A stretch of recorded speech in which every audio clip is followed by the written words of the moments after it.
ابن صابات بغداد شہر کا نامی گرامی چور تھا۔ لوگوں کو اس نے بہت تنگ کیا ہوا تھا۔ وہ اپنے پیشے میں ایسے ماہر تھا کہ 20 چوریاں کرنے کے باوجود قانون کی گرفت میں نہیں آیا تھا، یعنی چوری کرنے کے بعد وہ نشان نہ چھوڑتا تھا۔ لیکن ایک دن بدقسمتی سے وہ چوری کرتے ہوئے پکڑا گیا۔ قانون کے مطابق اس کا ایک ہاتھ کاٹ دیا گیا اور اسے عمر قید کی سزا سنا دی گئی۔ لوگ اس سے اتنے تنگ تھے کہ اسے ہتھ کھٹے شیطان کے نام سے پکارنے لگے۔ مگر 10 برس کی قید کاٹنے کے بعد وہ کسی طریقے سے اس جیل سے بھاگ نکلا۔ قید سے نکلتے ہی اس نے اپنی قدیمی پیشے کو شروع کرنے کا فیصلہ کیا، کیونکہ 10 برس تک اس نے کوئی چوری نہیں کی تھی، جس کی وجہ سے اس کے اندر ایک بے تابی تھی۔ لہٰذا ایک دن وہ چوری کرنے کی غرض سے گھر سے نکلا، مگر 2-3 دن اسے موقع نہ ملا۔ آخر ایک دن اسے ایک حویلی نظر آئی جو سنسان جگہ پر تھی۔ اس نے فیصلہ کیا کہ آج رات وہ اس حویلی میں چوری کرے گا۔ لہٰذا جب آدھی رات گزری تو وہ اس حویلی کے پاس جا پہنچا۔ اس نے اپنی تسلی کے لیے دروازے کو ہاتھ لگایا کہ کوئی اندر ہے تو نہیں، مگر جوں ہی اس نے دروازے کو ہاتھ لگایا، دروازہ اندر کی طرف کھل گیا اور وہ اندر داخل ہو گیا۔ اس حویلی میں ایک کھلا میدان تھا اور چاروں طرف کمرے تھے، اور ان کمروں کے درمیان میں ایک بڑا کمرہ تھا۔ ابن صابات اس بڑے کمرے کے دروازے کی طرف بڑھا۔ اس کو اس بات کا یقین تھا کہ یہ کسی امیر یا سوداگر کا مکان ہے، لہٰذا جوں ہی اس نے دروازہ اندر کی طرف دھکیلا تو دروازہ کھل گیا۔ اندر داخل ہوتے ہی اس نے ادھر ادھر نظر دوڑائی تو وہاں پر صرف کھجور کے پتوں کی پرانی چٹائی بچھی ہوئی تھی، اور اس کے قریب چمڑے کا ایک تکیہ اور بھیڑ کی کھال کی چند ٹوپیاں تھیں۔ ابن صابات اتنے معمولی سامان کو دیکھ کر حیران ہوا اور اندر سے مالک کو گالیاں دینے لگا کہ اتنے بڑے مکان میں یہ گلی سڑی چٹائی اور تکیہ ہی صرف موجود ہیں، مگر اسے خالی ہاتھ جانا مقصود نہ تھا۔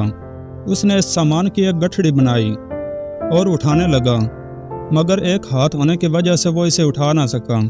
اس نے 1000 جتن کیا مگر نہ اٹھا سکا۔ اتنے میں اچانک دروازہ کھلا کہ ایک آدمی ہاتھ میں چراغ لے کر اندر داخل ہوا۔ ابن صابات اسے دیکھ کر گھبرایا۔ اس آدمی نے اس چراغ کو کمرے کے ایک کونے میں رکھا اور ابن صابات سے کہا کہ میرے بھائی، خدا تم پر رحم کرے، یہ کام تم دن کی روشنی اور کسی کی مدد کے بغیر نہیں کر سکتے، لیکن اب فکر کی کوئی ضرورت نہیں، میں تمہاری مدد کرتا ہوں۔ ابن صابات حیرت سے اجنبی کی طرف دیکھ رہا تھا اور اس کے سمجھ میں نہیں آ رہا تھا کہ معاملہ کیا ہے۔ اتنے میں اس اجنبی نے سامان کو 2 حصوں میں تقسیم کر کے 2 الگ الگ گٹھڑیاں باندھ لیں، اور اسے اچانک خیال آیا کہ ابن صابات کو بھوک لگی ہوگی۔ تو اس نے ابن صابات سے کہا کہ میرے بھائی، تمہیں بھوک لگی ہوگی، میں تمہارے لیے دودھ گرم کر کے لے آتا ہوں۔ جب وہ اجنبی دودھ گرم کرنے کے لیے دوسرے کمرے میں گیا تو ابن صابات کے دل میں خیال تھا کہ یہ بھی چور ہی ہوگا، یعنی یہ میری طرح چوری کرنے آیا تھا۔ اتنے میں وہ آدمی دودھ لے کر آیا اور ابن صابات کو دودھ تھما دیا۔ ابن صابات نے وہ دودھ پیا اور دودھ پیتے ہی بولا کہ دیکھو بھائی، میں تمہیں اس سامان میں آدھا حصہ نہیں دوں گا، کیونکہ میں تم سے پہلے یہاں پر آیا تھا، لہٰذا یہ سامان سارے کا سارا میرا ہے۔ تو اس اجنبی شخص نے کہا کہ دیکھو بھائی، میں تم سے کوئی حصہ نہیں چاہتا، یہ سارے کا سارا سامان تمہارا ہی ہے، لہٰذا اب اس سامان کی ایک گٹھڑی تم اٹھا لو اور ایک میں اٹھاتا ہوں، جہاں تم چاہتے ہو وہاں میں تمہیں چھوڑ کر آتا ہوں۔ لہٰذا دونوں نے ایک ایک گٹھڑی اٹھا لی۔ ابن صابات آگے آگے چل رہا تھا اور وہ آدمی اس کے پیچھے پیچھے چل پڑا، اور ابن صابات اندر سے حیران تھا کہ یہ شخص کون ہے اور یہ میری مدد کیوں کر رہا ہے۔ اتنے میں وہ اجنبی شخص کسی چیز سے ٹکرا کر نیچے گر پڑا تو ابن صابات اس پر رعب جماتے ہوئے بولا کہ تم کسی کام کے نہیں، یہ تھوڑا سا مال بھی تم نہیں اٹھا سکتے۔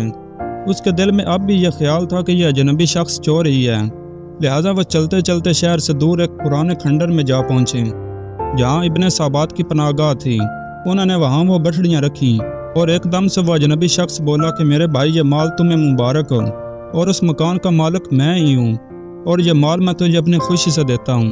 افسوس کہ میں تمہاری خدمت نہیں کر سکا، رستے میں تمہیں میری وجہ سے تکلیف ہوئی ہوگی جس کی میں تم سے معافی چاہتا ہوں، لہٰذا اب میں تم سے رخصت چاہتا ہوں۔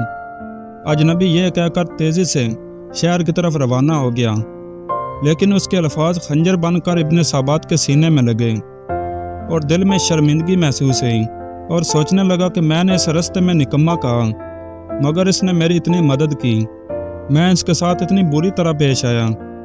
کچھ دن بعد اسے بے چینی ہوئی اور سوچنے لگا کہ وہ کسی طرح اس شخص سے ملے گا اور اس سے معافی مانگے گا، اور جو کچھ اس نے وہاں سے چرایا ہے اسے واپس کرے گا۔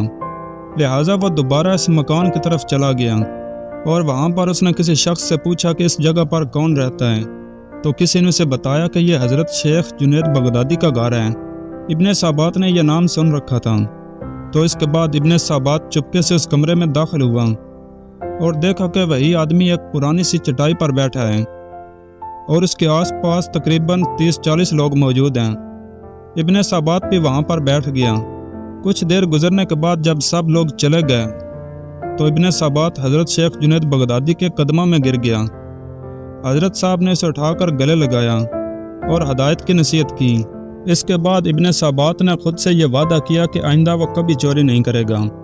اس کے بعد وہ شیخ صاحب کے پاس ٹھہر گیا اور ان کے فیض عالم سے وہ ہتھ کٹے شیطان کی بجائے شیخ احمد ابن سابات بن گیا اور اہل اللہ میں شمار ہوا۔